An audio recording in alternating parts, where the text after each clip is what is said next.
classic. Classic. The classic episode. You know what's classic?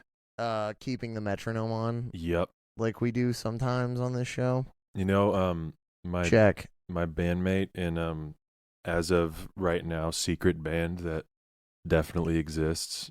Yeah. I know the band you're talking about. Yeah. I'm familiar with it. He sent a demo in the group chat and left the metronome on. Oh, that's awesome. Was it who I think it is? No, it was Ryan. Really? Yeah. Oh, damn. Ashton Okay. would never leave the metronome on. It's just funny. He is far imagine. too particular about that. Yeah, no, Ashton's too much of a perfectionist. I just like to imagine Ashton leaving the metronome on so that I can maybe relate to someone that talented. Hey, I mean, you know, we can't all be perfect. We can't all be winners. How was the creator? It was really good. It started out, and I got worried because the first like half an hour or so is like not that great. Okay, But word. by the end of it, it definitely had me. Okay, all right. It looks phenomenal. It was shot on a $4,000 camera you can go buy at Best Buy like right now, which I was pretty impressed by. Looks like it's shot on film. That's amazing. Like, it's so crazy. And there's not a single moment in the entire movie where the effects look anywhere close to fake.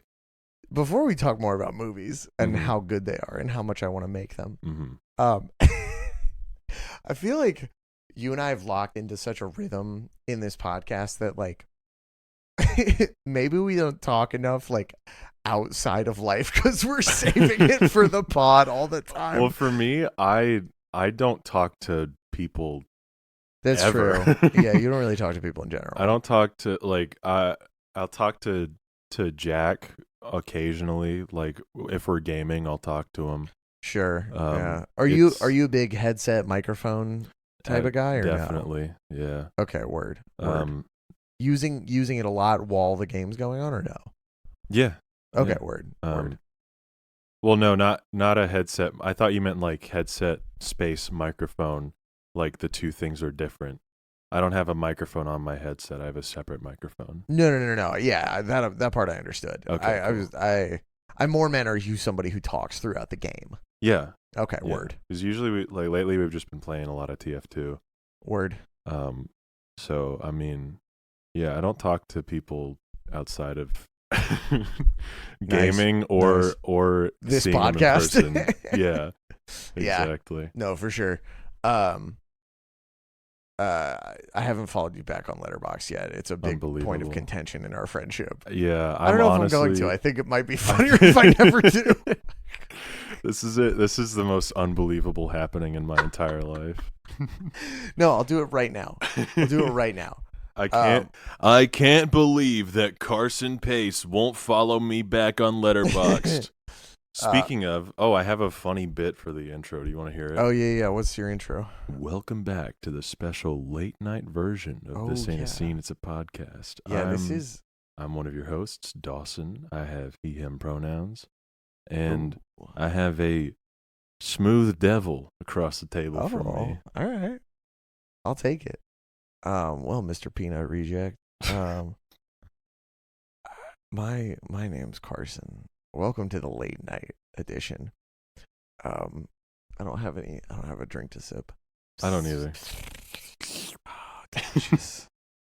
I just followed Dawson. Let's go. I just got an email about that. They send you an entire email? Yeah. Brother, you're out here giving Casino Royale 4 stars? Yeah. That's a 5-star movie right there. It's good. I'm also blinded by nostalgia since I saw that in theaters, and I think it... If I had seen it in theaters when it came out, I'd be like, when did that come out? Like 2007? Yeah. Yeah, I would have been 7 years old, so I probably would have been... 2006. Yeah. I probably would have thought it was the coolest thing ever. I think that it was like maybe the first PG-13 movie I'd ever seen. Like in theaters, that my dad was like, yeah, you can see this one. And I was like, this is awesome. This is so cool. Yeah. I don't know if I remember my first PG-13 movie. I remember my first R-rated movie. What was your first R? The Matrix. Which is like barely an R-rated movie. I definitely saw PG-13 movies in like at home. I'm more meant in theaters. I didn't for where the your longest parents time. can't fast forward through all the naughty stuff. We had have I told you about Clear Play? I know about Clear Play, but you haven't told me about Clear Play. We had a Clear Play. No way, really? Yeah, like my parents were super protective of us for like our adolescence, like for starting out. Yeah. They're not anymore. They don't like give a shit because I'm an adult. But like I saw Oppenheimer with my dad. Like that. Yeah, I also saw Oppenheimer with my dad. Let's go. And like, I don't know if I still like. I don't know if it just happens, but like boobs on screen next to my dad, I'm like, is he gonna cover my eyes? Like, I'm fully a 26-year-old man. My mom definitely will try to if there's boobs on screen. That's so funny. She'll cover her eyes and then say to me, "Cover your eyes." That's so funny. But you're like, Mom, I'm looking at these yappos right here. I'm taking a peek at these bazoingas right now. I'm taking a gander at these honkers. I'm taking a propaganda at these bazoingas right now. Let's go. But yeah, we had a Clear Play DVD player, and I tried looking into this like more recently. It's like a pretty niche thing. I thought this was like more widely distributed, but I could like barely find anything about it. We had one at our school, my Christian school. Mm-hmm. We had one. It was solely for the drama department. Oh, I remember my first PG-13 movie. Oh, and it coincides with the Clear Play thing because we had this Clear Play, and that was what got my parents to let us start watching PG-13 movies. Oh, okay. But it was almost worse because, like, if anyone listening doesn't know what Clear Play is, it was explain Clear Play to people. It was a DVD player that would take the objectionable scenes in movies, and objectionable by conservative Christian standpoints, and skip them. Mm-hmm. So like if there was if someone said fuck, it would just skip over it. Skip over the person saying fuck. If there was gore, it would skip over that scene, which almost made it worse. Yeah. Because for the longest time, like, because my first PG-13 movie ever was Harry Potter and the Goblet of Fire. Okay. And there's a scene in that movie where one of the characters cuts his hand off. And I see where this is going. It just showed him like holding up a knife to his hand, and then it skipped to him screaming in agony. And I was like, Jesus Christ. And like my imagination like was like, oh my God, they must have like fucking showed it in like this graphic detail. And then I watch it like normally, it's so fast. He just like, yep, hands gone in the cauldron already. Like what I had dreamt up, what like would have happened for that scene because it got skipped was way worse than what it actually was. Interesting. It was so crazy. We had one in the drama department, but I think it was solely because like to teach a drama class, you have to show some like risque material to the class, I suppose. Yeah. Like I think maybe when they were doing Godspell, there was like some stuff that had to be skipped definitely. Over. They I'm still surprised. did Godspell. I'm surprised they did Godspell. Yeah, dude. That like nears blasphemy at points. I don't know why they did Godspell, but I mean, I think we had a drama teacher who was deeply closeted homosexual. Like, well, there it is. This poor guy. Like, I think about him often. Like, I think about him all the time. Where I'm just like, oh, dude, that stinks. You're a drama teacher at a Christian school. He definitely loved Godspell and was obsessed with it. Yeah. My first rated R in theaters was, I think, The World's End, the last of the Cornetto trilogy. Mm-hmm. And I think my first PG-13 was Casino Royale, if not Revenge of the Sith, because Revenge of the Sith was the first PG-13 Star Wars. Mm-hmm. So Banger movie, honestly. Oh, let's go. Yes, sir. I have like there was a long stretch of my teenage years where I was like, the prequels are fucking cringe and they suck. Yeah. But now they're hype. Now I think they're awesome. Yeah. I don't know how much we've discussed this on this show, but I fucking love the prequels, man. Yeah. And it's not like nostalgia blinding me. I genuinely think they're like better and like riskier movies than like 90% of the Star Wars content. They are definitely riskier than 90%. Yeah, of Star whether or Wars not content. that pays off is not the point. Like, you can definitely tell that is the singular vision of one man. Have I told you that I like all of my all the employees I manage at work, we won't say where I work, but all of them are like 10 years younger than me because like high schoolers need like restaurant jobs and like this is like a simple, easy thing that they can do after school. Yeah. FX will frequently marathon these Sam Raimi Spider-Man movies, which like I saw all of those movies. I don't know if I saw all of them in theaters. I at least saw 3 in theaters, but I have very, very fond memories of watching the first one and the second one like just over and over and over again as a kid. So like they're on TV. I'm going to put them on TV, like in the TV behind the bar. Like, why not? You know, if no one's in the store, if there's not like a big sports event going on, like I'm going to put on FX's marathon of the Spider-Man movies just to like enjoy myself. End of Spider-Man 2 is playing, and there's like a slightly melodramatic scene in it, and like one of the kids that I work with, who's like, I don't know, 17 or 18, he was like, see, I like all the action, but I don't like whatever this is.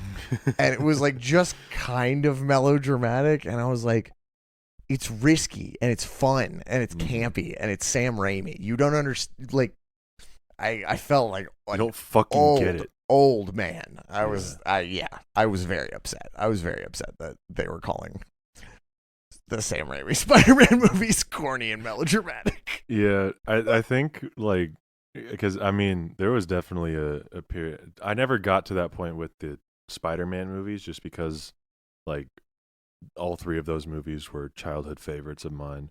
Yeah. But definitely, if anything, like even broached cheesiness or melodrama for a while, I was like, ooh, cringe. But like, that's just kind of a mentality that you have as a teenager, I guess. So like, now I just think it's acting. Like, you know what I mean? Like, it really does bother me. The last movie thing, and then we'll talk about this very, very good song that we were very excited to talk about. I watched Children of Men last night. Have you seen that? I've been meaning to. I Holy shit, what a movie. Yeah. I loved it. It's so good. I know Quaron is a fucking madman. Yeah, I mean, I think Gravity is fine. Yeah, it's all right. Is all right. Harry Potter 3, though. God Harry damn. Potter 3. Whew, God damn. What a movie. I don't know how the fuck he did that. Yeah, no, neither do I. It's such a good movie. I think that's my favorite Harry Potter. Oh, absolutely. Order of the Phoenix is pretty good. I would put that as my number 2, I think. And then Deathly Hallows Part 1 bangs. Honestly, Deathly Hallows Part 2 is fine. Yeah. They did not need to. Well, maybe they did need to make it 2 movies, but Deathly Hallows Part 1 is crazy good. Part 1 is like, I thought it was all right when I was younger, and then I rewatched it more recently, and I was like, dude, what a movie. No way. I also don't think like that's one instance in which case like a Part 1 and Part 2, like you could not cut it down into like both parts into a 2-hour movie. No, not I don't think you could do that. There's too much that happens in both. The lack of music in 1 is so interesting to me. There's like barely any, and it works so well. Which is so crazy because like the music in that series is like so iconic, super iconic, yeah. And like, I mean, it's worth noting, fuck J.K. Rowling, but she's not the only person who worked on those movies. We're talking about the movies. I'm not talking about the books at all, homie. Yeah, exactly. I haven't read them shits. Why would I do that? Just figured I'd put that out there. We don't like that woman. But it's like, it's such an interesting choice, especially for such a big blockbuster movie like that. Because I think I saw that one in theaters. I'm trying to remember. I saw that one in theaters. Yeah. I think the only ones I saw in theaters were 6, 7, and 7 Part 2. Really, I feel like I saw 3 to the last one in theaters, but I could be wrong about that. Well, you got to remember, one, yeah, I'm 3 years younger than you, and True. 2, my parents didn't let me watch PG-13 movies. And that's fair. the first 3 movies had come out. If I did see any of those in theaters, I don't remember. I probably didn't. Because, I have a funny brain condition where my memory just doesn't fucking work at all. Yeah. And like if I try to go back far enough, I just don't remember it. Yeah. For the vast majority of things. I remember doing a somersault down the stairs and almost dying when I was like 4. Nice. Okay. Yeah. I was like singing a song about having friends, and then I tripped and fell down the stairs head over heels. Damn. Yeah, my mom was formative memory. Yeah, my mom was like freaking out, but I was chilling, like I was fine. Yeah. But like, you grow older and you're like, damn, I could have actually broken my neck. My dad hit me in the face with a snowball when I was like very, very little. Mm-hmm. Like top velocity, as hard as you can hit a kid in the face with a snowball. And I like will still remember like how that felt on my tiny little face. You know what I mean? It's like needles. Yeah, dude. Especially with like how small your face is when you're like 4 or 5 years old. Like you don't have a very big head. You know what I mean? All those nerves are clustered into a smaller area. Yeah, so everything just hurts like a bitch. Yeah. Fuck that guy. Anyway. Hit me with a snowball. Yeah. Let's talk about Pavlove. That's the song we're talking about. Here's a snippet of it. And it's over. And it's over. We should just, I don't think we can get copyright stricken for it. We can. We should just play the whole thing. We can't for a song that's just on YouTube? We can't do that. It's still UMG and whatever. Fuck. Field barometer. Like those YouTube uploads are absolutely copyright claims. They're just not taken down. True. Do you think Michael Jackson songs are copyright claimed? Can we play one right here, right now? I think Michael Jackson songs are absolutely copyrighted. All right, let's talk about Pavlov.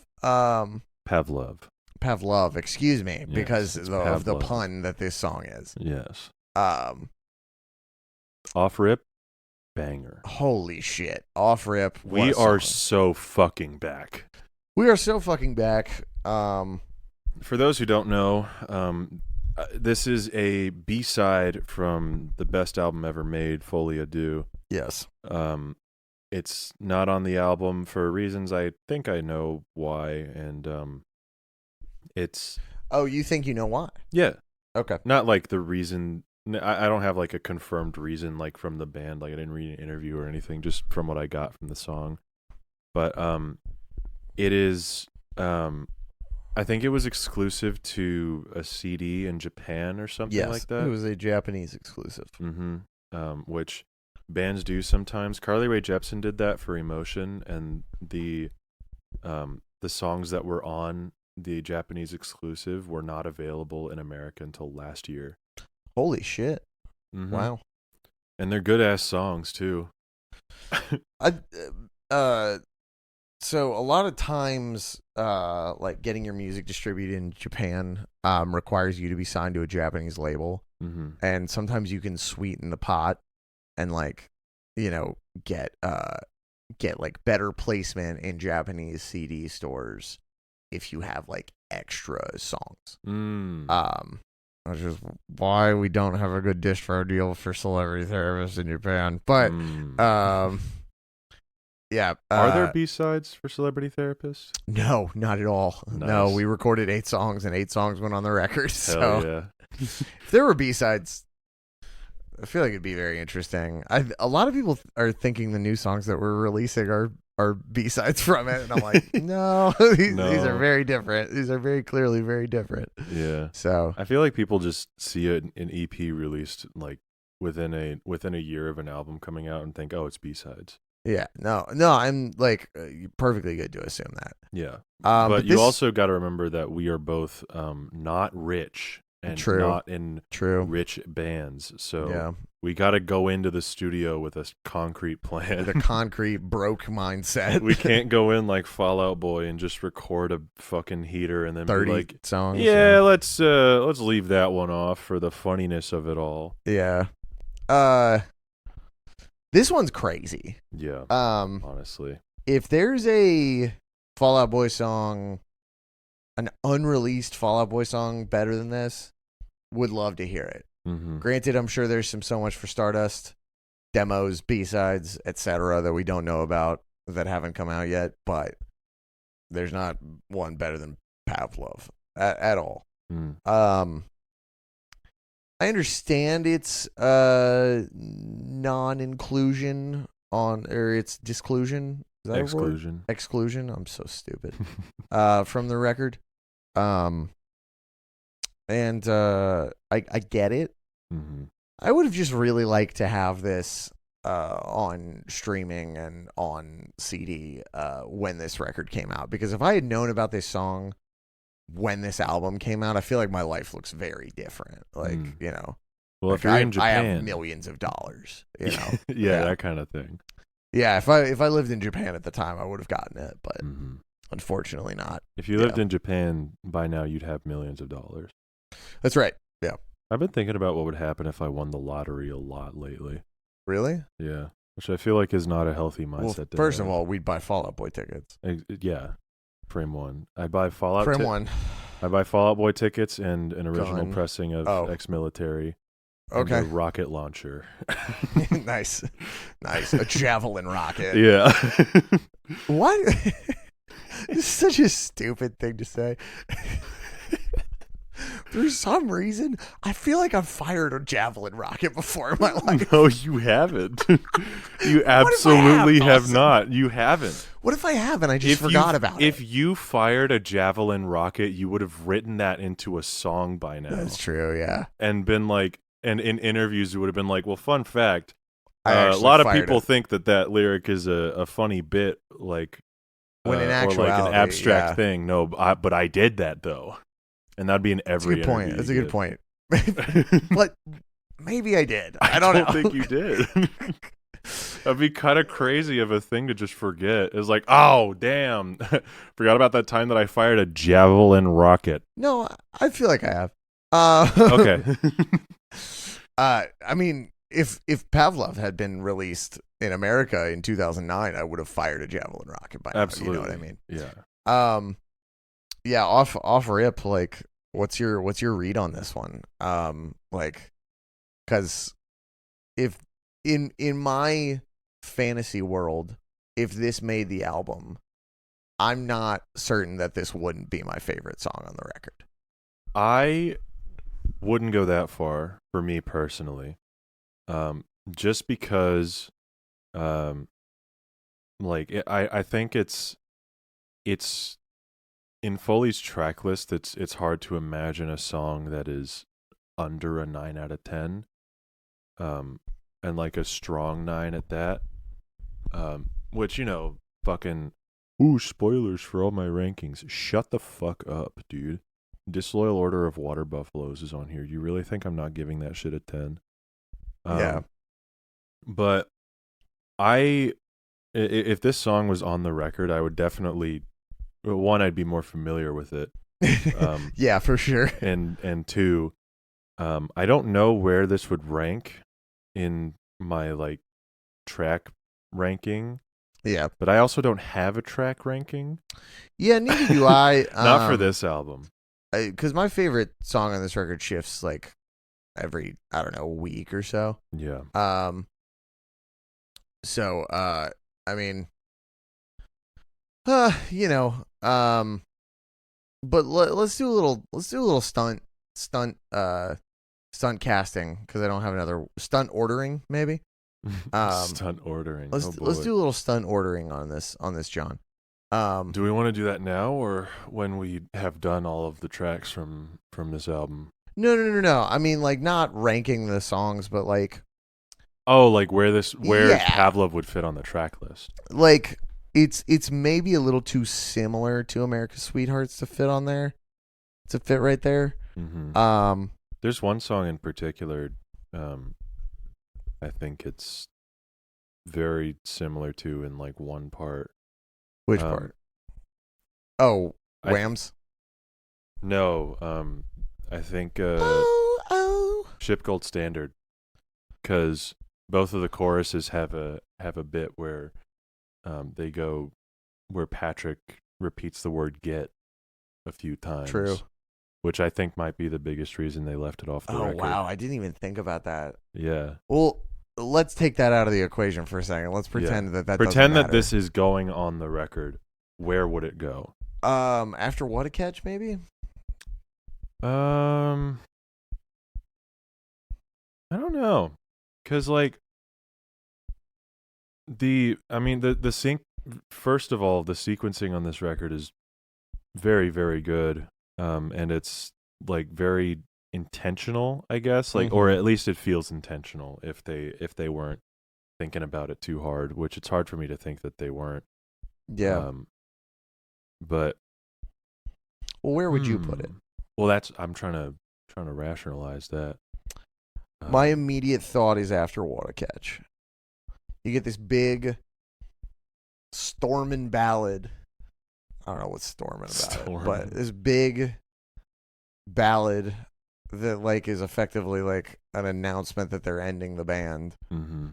And then you get this big positive fucking jam afterwards.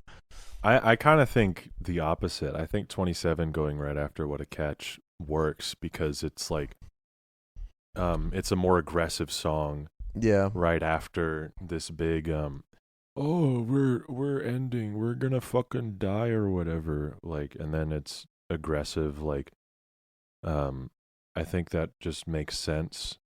So maybe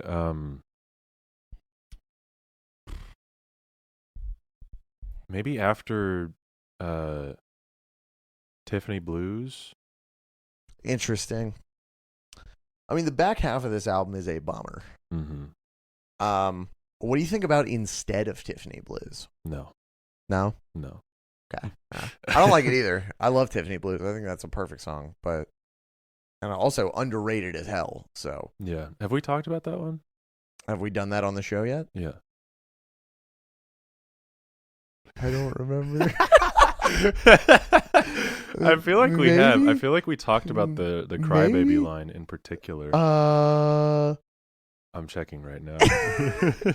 Yes, we have done it. I'm going to say yes, we have done it. Okay, I'm going to verify as soon as Spotify will fucking load. Oh, I just realized I have important information to tell you. Okay. Has to be off pod, but like I forgot to tell you before we started, and that was just like burning in me to tell you. Okay. But, do you want to pause and tell me now? No, it's cool. Okay. Wait, yes. Okay. Because then you can, yeah. I hit record just you now. Yeah. Fucker. That's so evil. I know. I'm so excited. I mean, that's crazy news, and I cannot comment on it any further. That's so crazy. We accepted it today. I was mega stoked. Oh my god. When is that?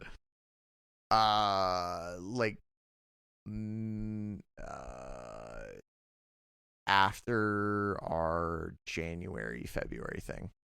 Yeah. So like, yeah. Well, we'll talk more after. Yeah. That's so crazy. And none of you have no idea. You have no fucking idea what it is. We have not done Tiffany Blues. Have we not? No. Oh my god. We've done She's My Winona. And okay, that might be what I'm thinking of. But we've talked about that lyric before. We've talked about the Crybaby lyric before, right? I don't remember why we did that, but we did do that. Maybe we're so awesome, dude. We're awesome. Somebody on Twitter can remind us. Yeah, what we I'm were not. cooking. I'm not sorting back through all those episodes. Good no, Lord, no. I was there. I don't get to listen to it. I was there, and I don't remember it. Do you want to? Oh, there is one thing I want to bring up, which is this. this song, and I don't necessarily mean this in a negative way. Wow, bored are you? Late night. And this is certainly not a shot against the song. Mm-hmm. This is definitely a proto save rock and roll song. It has some leanings stylistically that save rock and roll leans towards, which is a bummer. But it works here. So does So Much for Stardust. True. That whole album feels like it could have come after Foley. Sure. And if they kept going, I feel like it would have been closer to that. I'm not coping, you are. Oh, okay. All right. Jesus. Yeah, I mean, my other thinking, I think you're right on the money in that it has that similar part in the chorus, which I didn't even fucking notice, even though I've been listening to both those songs for such a long time. It's so similar to the Shipped Gold Standard. I also think that it's like a little too upbeat for this record. Like there's something that's not depressing enough about it other than the lyrics. Like instrumentally it does like bang and bop. But also like sonically, if it doesn't fit on this record, I don't know what record it fits on. Yeah. Especially since, I mean, we do know that some of the demos that became real songs on this album were like Infinity on High things that they were like, well, this is too weird for this pop punk album that we're writing, for this pop rock opus that we're writing. And they instead ended up on this. Like I know Coffees for Closers is that's the case with that song. This, I don't know where this fits in. I don't know what the timeline is on this. If it was written, early in the record, if it was carried over from Infinity demos. I don't feel like it was carried over, but also neither do I. There's no way for us to really know that. There's no way for us to really know that. But we can speculate a lot. There's no real information provided by the band on why this was left off of the record. But we did just watch a live video of them playing this song for the first time, which they did this year. Which that's awesome. I love that. I wish they would play it for me, just me in the audience. 1 ticket sold. 1 performance of Pavlove. I'll pay the money, Fall Out Boy. I'll do it. And Pete Wentz called this like the holy grail of Fall Out Boy songs, which I think is really interesting. And I think maybe like they made it so good, and like the holy grail, you do have to go and seek it out. You know what I mean? Yeah. If we're really going to dive into that metaphor that was probably just an offhand comment on stage. Yeah. But he basically was like, Patrick went crazy on this one. Yeah. Yeah. In so many words. So it is the holy grail in that it is only available on YouTube right now. At the moment, but I think that might be changed. No idea. Frequent listener of the show, Krista Figuera. Shout out Krista said that this was grayed out in some version of the album on Spotify, meaning that it was being prepped for an American release. But also, I mean, could also mean it's on Japanese Spotify. Could also mean that. Yes, that is another thing. We'll say this record turns 15 this year, which makes me feel super old. That's fucked up. But wait, yeah, it does. It does turn 15 this year. So in like a couple days. So I don't know if maybe they're prepping some kind of 15-year anniversary like pressing or re-release with this or something like that, but could be cool. I would love to hear it. They haven't done it for any of their other records. Don't know why they would for this one. I don't know why they would do it for this one. They do not like looking at the past very much. No. They acknowledge it for certain, but Anyway, let's talk about the title. Pavlove was included in the CD Deluxe edition of Fall Out Boy's fourth album, Folie à Deux, as a bonus track. The title is a pun of sorts. It combines the name of Pavlov, the scientist who conducted the notable conditioned response experiments, with the word love. Such a phrase hints disturbingly at a situation of conditioned or mindless love. Which is a pretty accurate read. Pretty accurate read. Also hilarious. Yeah. Hilarious title. Very funny. Yeah. When I discovered this song, I didn't know what Pavlov's dog was. Really? Yeah, but I mean, give me some slack. I was like 16. No. So, yeah, like this being the way I found out about it is like very funny. Yeah. I think is a very Carson Pace thing, a very Carson Pace way to find out about a significant science experiment. You want to know something somewhat similar to that? That's a little off topic. Yeah, of course. So the name of the game with this show is off topic, baby. That's true. So, China has a TikTok analog called Douyin, I think. I thought TikTok was Chinese. Yes, but that is not the one they primarily use there. Gotcha. Okay. It's called what now? Douyin or something. Doing yen? No. Okay. All right. My bad.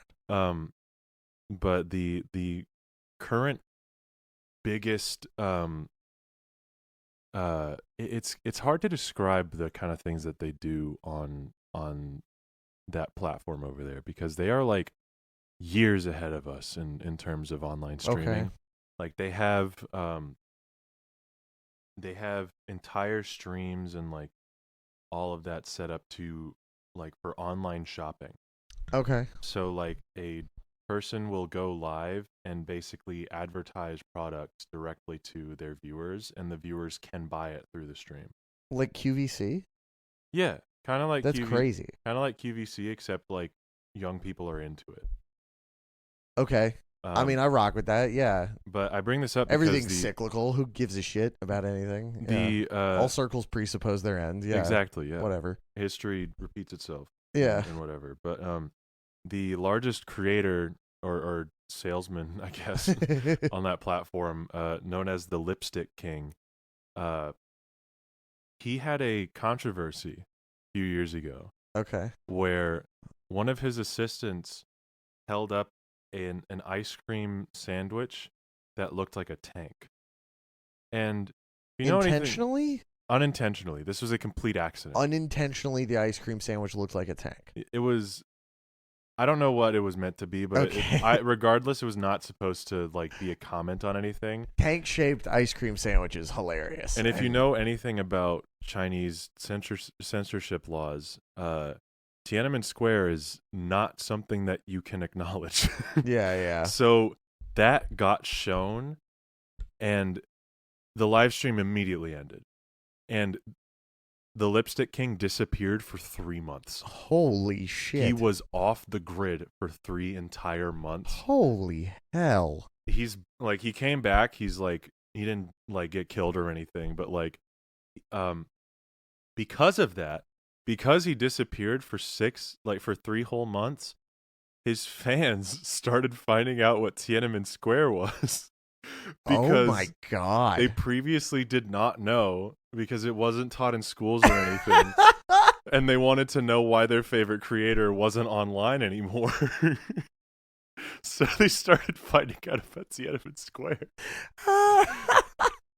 It backfired so hard. I love that, dude. That's so funny. Yeah. That's hilarious. So I mean, Tiananmen Square isn't funny, but no, not at all. That is hilarious. So that's kind of like you finding out about Pavlov's dog through Fall Out Boy. Yeah, no, Fall Out Boy was my Lipstick King. Yeah, exactly. Should we get into these lyrics? Yes. Okay, cool. Maybe the most toxic lyrics on this entire album. Yeah, big time. I'd probably even say definitely the most toxic lyrics on this whole album. It's between this and maybe Shipped? Maybe. I don't know. We'll get into lyrical toxicity later of Folie à Deux. our favorite album ever. Mm-hmm. All right. Yeah, intro. Oh, oh, oh, oh, Do not oh. have to read Oh, this. oh, oh, oh. Oh, oh, oh, oh, oh. Well, there's specific commas, Dawson. I have to explain. Yeah. There's O, comma, O, comma, O, comma, O, comma, O, comma, O. Yeah, I'm looking at it. Yeah. Can you explain the thematic significance of those commas being there and not being there? Yeah, I just did the cadence. Yeah, but all right. Sorry. All right. Yeah. I there are so few lyrics in this song that I feel like we should just go through them. Mm-hmm. I guess I'll start then. Yeah, for sure. Verse 1 Popcorn goes Dawson. Verse 1 goes, something to make my chest stir, something to make my head blur. I'm not ready for a handshake with death. No. I'm just such a happy mess. Whoa. Yeah, damn. Like Damn. already I get what's going on here. Yeah. He's the dog. He has got that dog in him. He unfortunately, he is. Yeah, you've got that dog in you, Pavlov's dog. You idiot. That was pretty good. Thanks. Yeah, you got that dog in you, Pavlov's dog. Popcorn Carson. The drums are 4 on the floor. She's back to the bathroom for one more. That could mean anything. One more dog. Coke. One more dog. One more tasty treat. I don't know. Coke is kind of a tasty treat.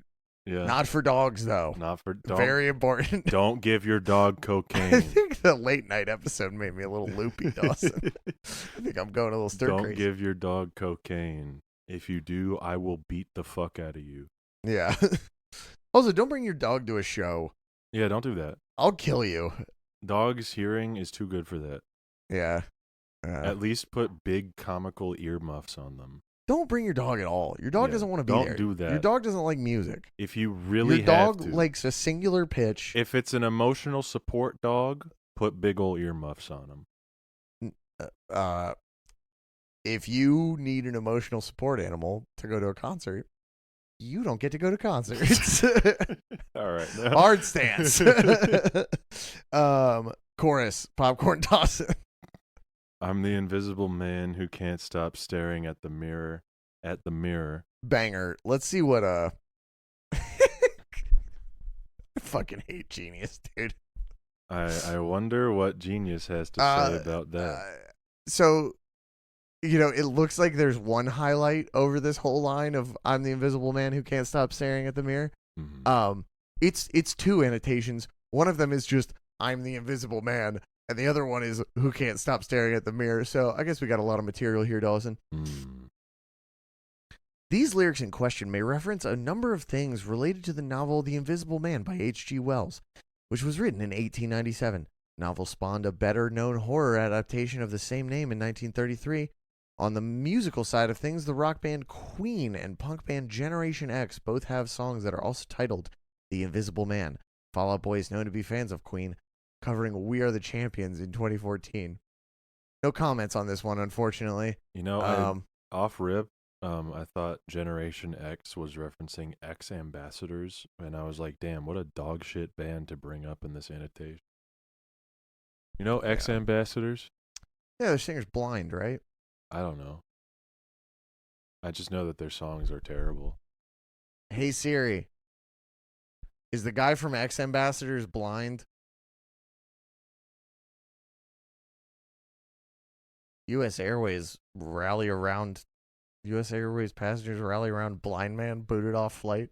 I don't think that has anything to do with that. No, I think that was the guy from X Ambassadors. But that band wrote Renegade and Unsteady, Both those songs suck. They Former, also had a big hand in that first Lizzo album. And for that, they can also get fucked. Oh my goodness. Yeah. Fuck that band. I mean, they might be nice. Fuck their music. Yeah. I don't know if they suck, and I'm not going to look into it. What's he going to do? See you? I don't even know if he's blind. I don't know if he's blind either. Yeah. So no comments on the Invisible Man annotation. Who can't stop staring at the mirror. No one seems to see him, and he feels invisible. He stands in front of the mirror, which could be a literal mirror or a metaphorical one, to scrutinize himself and everything he is, not just how he looks. Irony is used here. As if you're invisible, you presumably wouldn't be able to see yourself, yet he is staring at himself in a mirror. 3 comments. One from Quirky Phoebe, which Quirky Feeble. And then another from Janie Crosscheck, which thank you for this one, which is just ... Unless she's doing coke in the bathroom. Unless she's doing coke in the bathroom. I don't agree with the irony part. Yeah, neither do I. I think it's just like a reflection on how pathetically he sees himself, trying desperately to account for his lack of personality with vanity, but not getting anywhere. Yeah. Because, you're an invisible man, you look at yourself in the mirror and you don't see anything, but if you can't stop staring at the mirror, you're trying to validate yourself through your appearance. Yeah. So I think it's pretty earnest, even though this band does like to be a little cheeky guy sometimes. Yeah. It's a very relatable lyric. It is a good I think line. it's great. I think that was my Instagram bio for which sucks. That blows, man. Damn. Yeah, that blows ass. That's so crazy. The rest of the chorus, I want to make you as lonely as me so you can get addicted to this. You can get addicted to this now, which that is so toxic. Yeah, that's awesome, dude. That's like future levels of God toxic. damn. Yeah. Like too high, can't come down. You know what I'm saying? You just flashbanged me because my first thought goes to fucking. Oh, I get it now. Song is called Toxic. I was thinking about Britney Spears. Awesome. You're so dope, dude. My fucking brain don't work at all. And yeah, there's a paragraph on the annotation on that one, and I get it. Yeah. Yeah, I don't think that needs. I don't gotta read explaining. all that. Yeah, I don't. Yeah, that's nice. Or I'm sorry that happened to you. Verse 2. It's 3 drinks too late to talk to anyone but myself. Oof. Somebody who talks to themselves a lot. And had a drinking problem. Damn. Awesome. And then it's a 3 and 2 pitch walk to anywhere else. The way it's broken up on Genius is wrong, but 3 and 2 pitch walk is 3 balls, 2 strikes, meaning that the next pitch, no matter what happens, is either a strikeout or a walk, either good for one team or the other. So he's saying that it's too risky to do anything but stay where he is. You could hit the ball. You could fucking hit the ball, you fucking pussy. That's my read on that. Yeah, that's my read on that. How about you fucking get your big boy pants on and swing at the ball, you goddamn loser. How about you pick yourself up by your baseball cleats? How about you pick yourself up by your bootstraps and fucking buy a Ford truck? How about you eat a whole corn cob and tell me? How about you? I was about to launch into a bit that I had with Jack and my friend Sully. Shout out Sully, sweet man. Where I don't know where this came from, but we were playing TF2, and I had the divine inspiration to act like Sam Elliott was telling you to kill yourself in a gas station. So it goes like, son, this Ford truck month, we're not moving that many units. I need you to go to the nearest racetrack and blow your brains out in front of the closest worker. Change their life forever. Can you do that for Ford Truck Month? Holy shit. That's really good, Dawson. That is fucking dying for hours. I need you to blow your brains out in the quick trip. Right in front of the smoothies. Hey, if you're listening to this podcast, don't kill yourself. Don't kill yourself. That is really funny. Do not blow your brains out. Not The do nearest that quick at the trip. nearest racetrack. But it is really funny. Ford Truck Month doesn't need it. Sonny boy. Don't listen to Sam Elliott. There's 3 balls and 2 strikes. Meaning the next pitch, no matter what happens, is either a strikeout or a walk. Meaning the next pitch, whatever happens, you need to blow your brains out. If you start bashing your own head in with the bat, neither of those things happen. I promise you it's smarter. I promise you. Sonny boy. I was in Sonny Ghost boy, Rider. how about you take that helmet off and start bashing your skull in? Sonny boy, I started in Ghost Rider. Find the soft part of your skull and just start hitting. I rode a flaming horse alongside Nicolas Cage. He was on That is the best part of that movie. He's like, Mr. Ghost Rider, if you're gonna ride, I might as well ride with you. And he has a skeleton horse that he rides on. You're gonna ride? I'm about to fucking show you up right now. And then he fucking looks way cooler. I like the idea of all Ghost Riders ending up at the same cemetery. Just well, if you're gonna ride, I might as well mount my fucking Pikachu. It does kind of look fire. like Pikachu in the movie. It does a little bit look like Pikachu. I was talking about like this was such an abstract bit for me. It was like a Pokemon trainer coming up to that cemetery. Nobody knows what we're talking about right now. Nobody listening to this podcast has seen Ghost Rider, let alone knows that Sam Elliott is in it as Ghost Rider number 2. Well, really number 1. Oh, okay, shut up. He's the second Ghost Rider introduced in the movie. So I'm the second ball introduced to your mouth, bro. Son, before you blow your brains out at the racetrack, I need you to suck my dick clean off. Son, I'm about to introduce to you 2 fine gentlemen. They're both attached to my pelvis. One's left and one's right. They're my balls, son.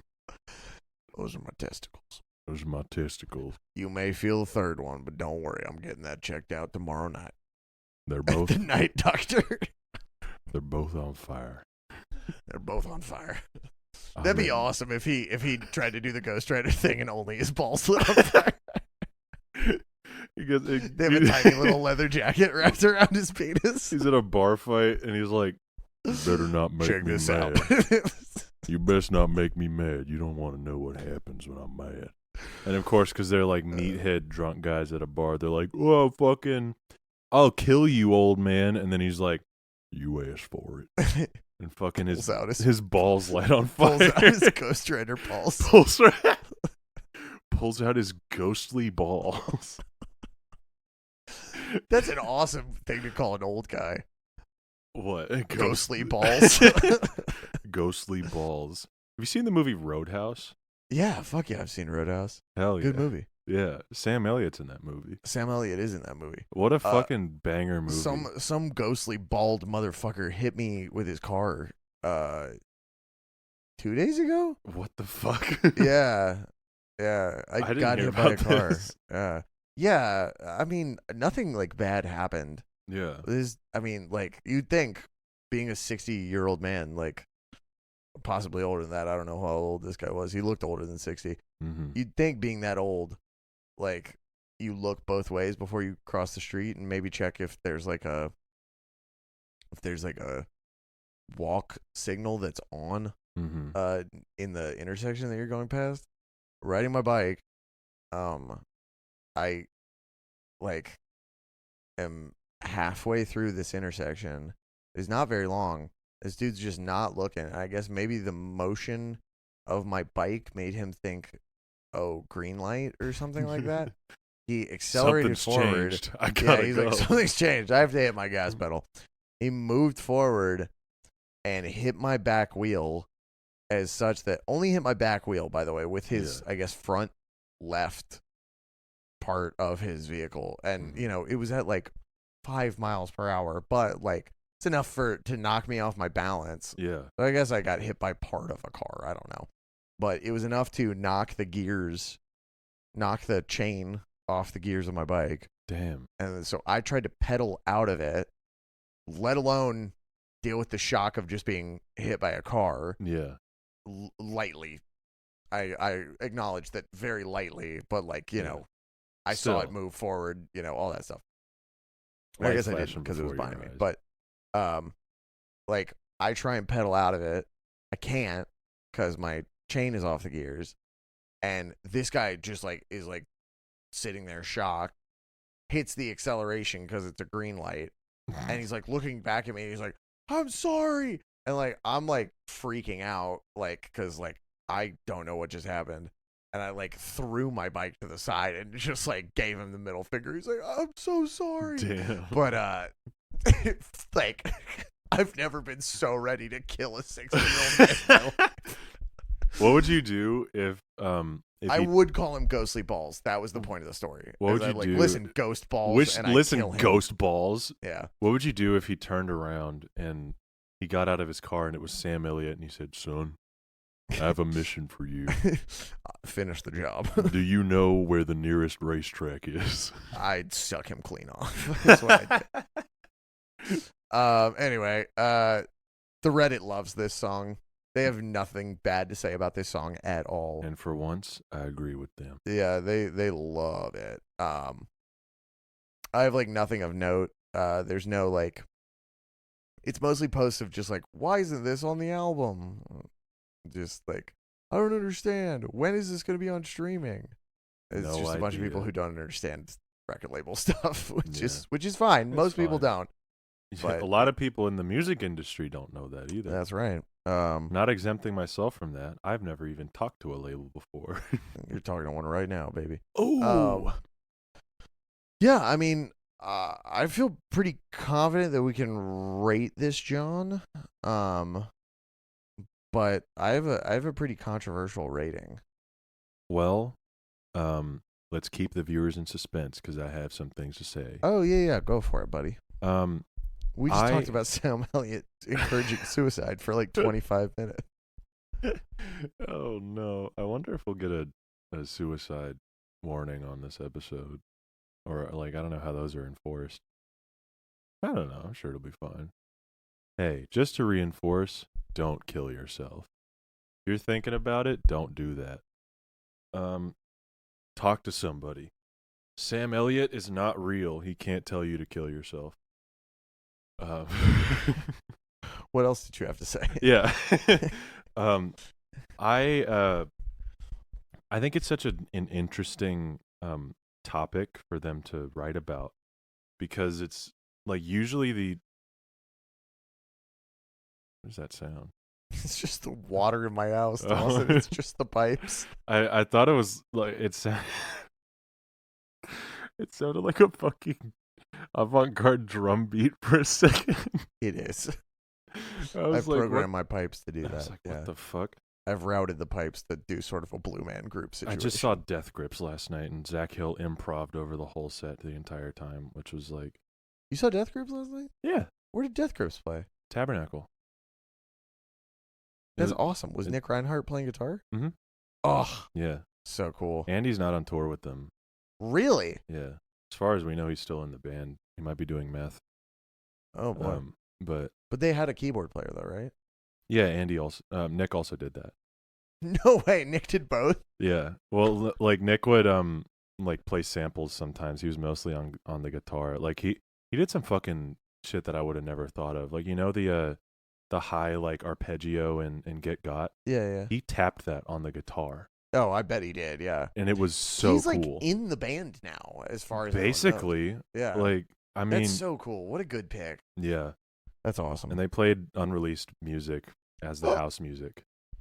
And that's so sick. Did it sound like Nick was on the unreleased stuff or no? I have no fucking clue.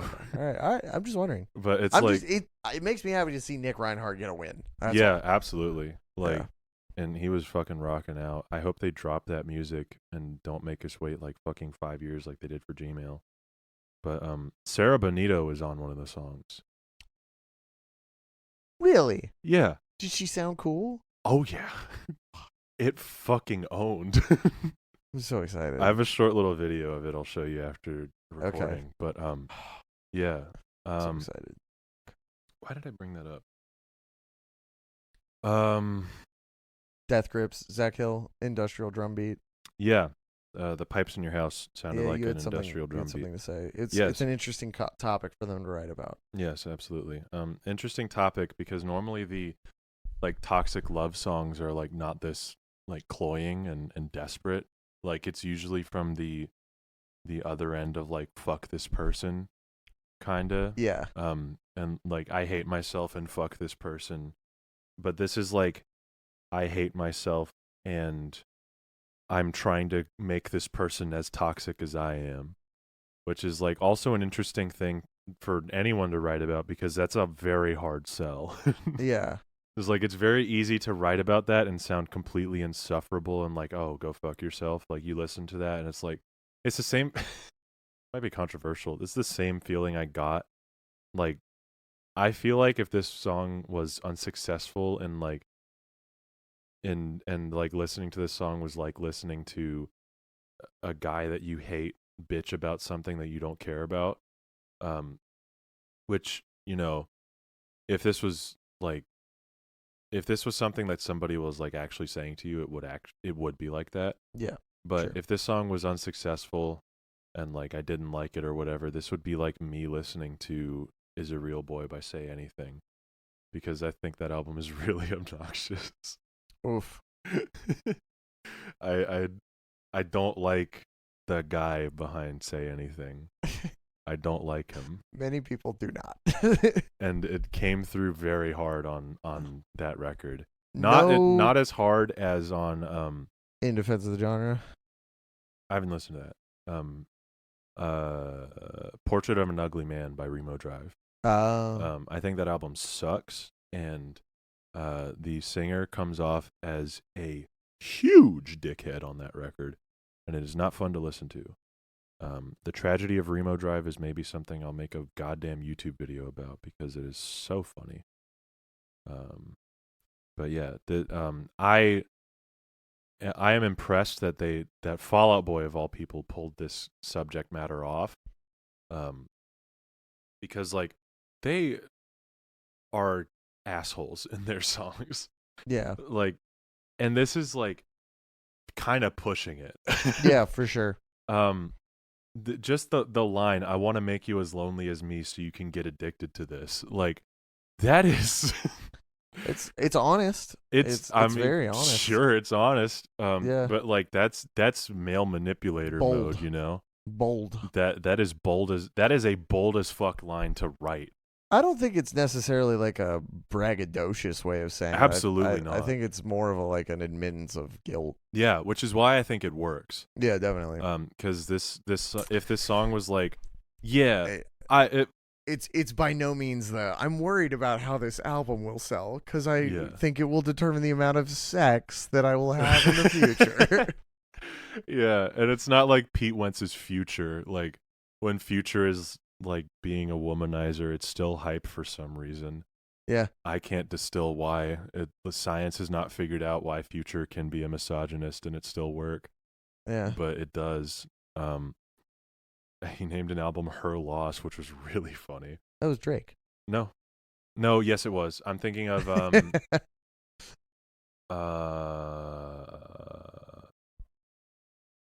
think that was Future. Her Loss? Yeah. Her Loss is Drake and 21 Savage. It was something similarly toxic. There is a Future one that is toxic like that. The album title is toxic. I love when I search Future on Rate Your Music. The first result is a country rock musician. That's crazy. And that, yo, you listen to Future? Yeah, man, I love his country rock styling. And the first rapper to come up is not Future. The other Future is a Future from Houston, Texas. That is how Future. fucking far am I gonna have to scroll for Future? Oh my God, he's so far down. That's crazy. He's the most famous one here. I Never Liked You is what it's called. I Never Liked You, yeah. Which is way more toxic than I remembered. It's so fucking funny to call an album that. I think that's hard. It's so hard. I Never Liked You is tough. I Never Liked You. That rocks. I tried to re-listen to that recently, and it is not good. I haven't listened to it. I just think the title is funny. And cover kind of goes hard. Yeah, paired with the cover, him sleeping on an airplane is really funny. I Never Liked You. Yeah. But yeah, Pete is not trying to be Future on this song, which is why it worked. Yeah. He is playing the role of someone as pathetic as someone who would say this. Yes. Which is a line that a lot of emo musicians need to learn how to walk. You better figure it out. You better fucking figure it out, because a lot of you are insufferable to listen to. I just write about having voices in my head. And it sounds like you have voices in your head. which rocks. Which is dope. It's so cool. Yeah. I'm so glad all of you like my awesome, horny, schizophrenic ramblings. Pretty cool stuff, guys. Pretty cool stuff. I'm ready to rate this thing if you are. How long have we been going? A long time. How long is that?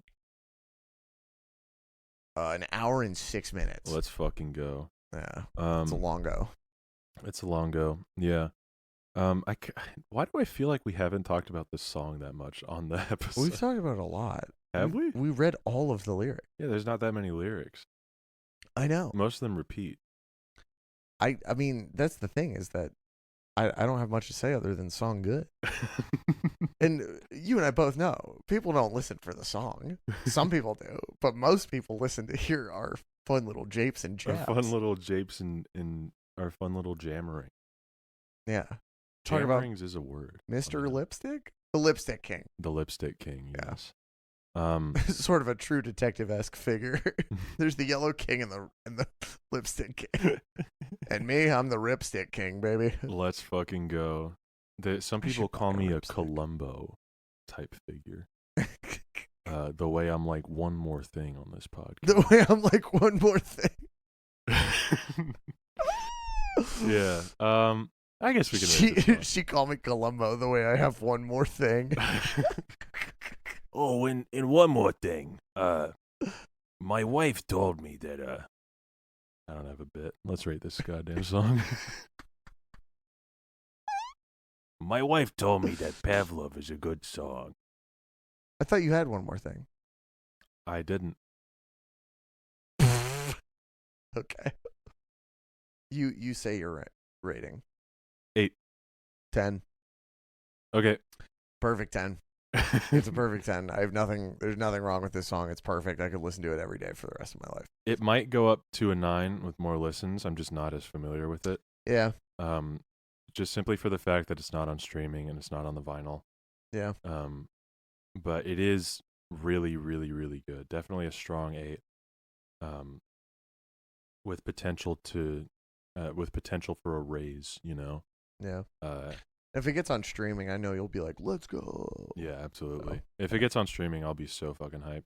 Glad they played it live. Glad they acknowledged it. Yeah. Let's. Have there been any more, like, Patreon comments? Let me hop over into that. Let me hop over to this little John, this little bitty. If not, oops. But go subscribe there anyway. Patreon.com/thedreadedwheel. Yes. If you have a funny comment or question, I don't know how you would submit that, but we might read it on the show. Riding strong at 11 patrons. Let's fucking go. No new comments. Well, actually, excuse me. 1 week ago, Chirp said it is I, the one Patreon subscriber that is a Mania truther. So, Chirp, you are not gonna like the Mania episodes. yeah, you're not gonna like that at all. But yeah, go subscribe. Give us your money. Did you put up the Made You Listen? I tried to, and it would not take it. I was gonna try again after this. Okay. Yeah. But that should hopefully be up by the time that this episode is up. Yeah. Next Made You Listen on Zero by Low Roar should be up. Yes. We're going to try and get more consistent with the Patreon uploads, just so there's more incentive for y'all to subscribe. It's not mandatory because all the Fall Out Boy episodes will still be free and available for everyone. Yes. It's just if you like us and you think that we're epic. I think that we're neat, yeah. And you want to give us money. We got to start backlogging next week. Yep. You're going to start tour backlogging again. like this weekend, maybe. Probably. But before we spin this damn ass wheel, let me finish rolling out that goddamn red carpet. If you don't, I'm going to kill you. Okay. There is a gun pointed at my head right now. Should I read off our Patreon names? Sure. Do you want to roll out the red carpet and then I'll read them? Or? We can do that. Yeah. Okay. Thank you so much for listening. If you're still listening, if you're not listening, Sam Elliott has some words for you. No, I don't mean. No. You do mean that. No. Go follow our bands. We are both in bands. If you didn't know that. Carson's band is the Callous Dow Boys at the Callous Dow Boys on Instagram, at Callous Dow Boys on Twitter. My band is Bummer Hill, at Bummer Hill on Instagram, at Bummer Hill Emo on Twitter. Go follow the podcast at The Dreaded Wheel on Twitter, patreon.com/The Dreaded Wheel. And let's give a quick shout out to our patrons. Shout out to you. Carson's going to read them. Shout out Jordan Jackson, Wheelman. I don't think you have to say the tiers on each one of them. Oh, I guess not. Maybe if you're a wheelman, we'll read you on the episode. Yeah. We'll say Wheelman Jordan Jackson. There's only one other option, so now I guess everybody knows the other tiers.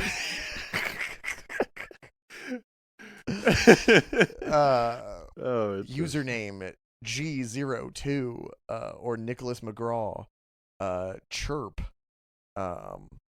Logan, Andrea Quinn, Sleep Sundays, also known as Elder T, Ryan, Dez, Brant Forbes, and he's trying to get one by me, but it's not gonna work. Orange Dylan. He changed his name to Dylan Riley on Patreon. Still Orange Dylan. Still Orange Dylan. You are still me, Orange Dylan to us. And Madeline Capper. Thank you all for subscribing. We really appreciate your patronship. Is that the word? Membership? Patronage? Damn, I fucked up real hard this episode. It's okay. Disclusion and patronship. I'm terrible. It's 11:53 We appreciate PM. your husbandry. We appreciate your hands in marriage, all of you. Yes. And it's time to spin this funny wheel. It's time to spin the hilarious wheel, the iconic wheel. We should make a t-shirt of the wheel. All right. Ready? Yeah. It's going. One of those t-shirts that's like blank and blank and blank and blank. Champagne for my real friends, pain for my sham friends. Wow. Another good song.